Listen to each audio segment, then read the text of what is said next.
My self advocate Neha and welcome to Neha with legal awareness. Friend, आज हम आप लोगों से डिस्कस करने वाले हैं एंटीसिपेटरी बेल के बारे में कि एंटीसिपेटरी बेल क्या होता है और कब इसको ग्रांट किया जाता है और किस कोर्ट के द्वारा ग्रांट किया जाता है। तो आज इन्हीं सब के बारे में हम आप लोगों से डिस्कस करने वाले हैं।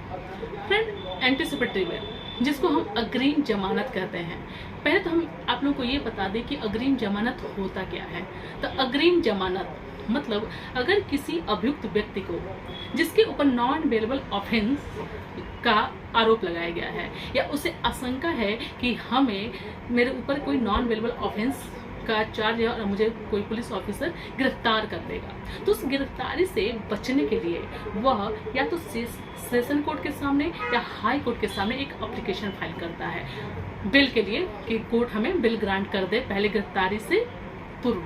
ये नहीं कि गिरफ्तार कर दिया गया उसके बाद से एंटीसिपेटरी बेल लगाए, तो उस सिचुएशन में एंटीसिपेटरी बेल ग्रांट नहीं किया जाता है और ये अप्लाई भी नहीं होता है। एंटीसिपेटरी बेल बस उस सिचुएशन में अप्लाई होता है जब किसी अभियुक्त व्यक्ति को अपनी गिरफ्तारी की आशंका होती है कि हमें मेरे ऊपर नॉन बेलेबल ऑफेंस है और मेरे को पुलिस ऑफिसर क्या है गिरफ्तार कर सकती है, तो हम क्यों नहीं पहले ही कोर्ट में एक एप्लीकेशन या याचिका दायर करके हम बेल ग्रांट करा ले। तो इसी को एंटीसिपेटरी बेल कहते हैं। अब कोर्ट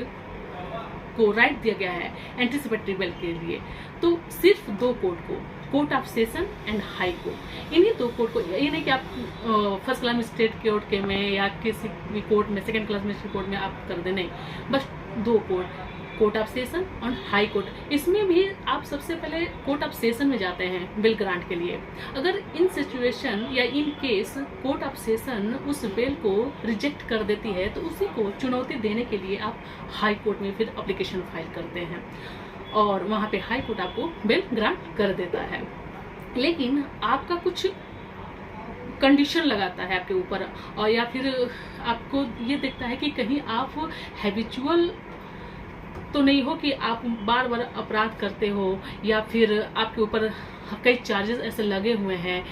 तो ये सब चीज़ें देखते हुए कोर्ट आपको बेल ग्रांट करती है और बेल ग्रांट करने टाइम आपको कुछ कंडीशन लगा देती है कि अगर पुलिस ऑफिसर जब आपको बुलाता है तो आप ऑन टाइम अपीयर हो जाइए, या कोर्ट में जब भी बुलाया जाए आप ऑन टाइम अपीयर होंगे, आप आउट ऑफ इंडिया नहीं जाएंगे, मतलब अपना देश छोड़ के बाहर नहीं जाएंगे, अगर जाना भी है तो इन्फॉर्म करके जाना है। तो ये सब चीज़ें कंडीशन लगा देती है और उसी के बिहाफ पे फिर कोर्ट क्या करती है, एंटीसिपेटरी बेल ग्रांट करती है, जिसको हम अग्रिम जमानत कहते हैं, मतलब गिरफ्तारी से पूर्व जमानत, इसी को हम अग्रिम जमानत कहते हैं। दोस्तों, हमारा वीडियो आप लोगों को कैसा लगा हमारे कमेंट सेक्शन में जरूर पुट अप करें। Thank you for watching.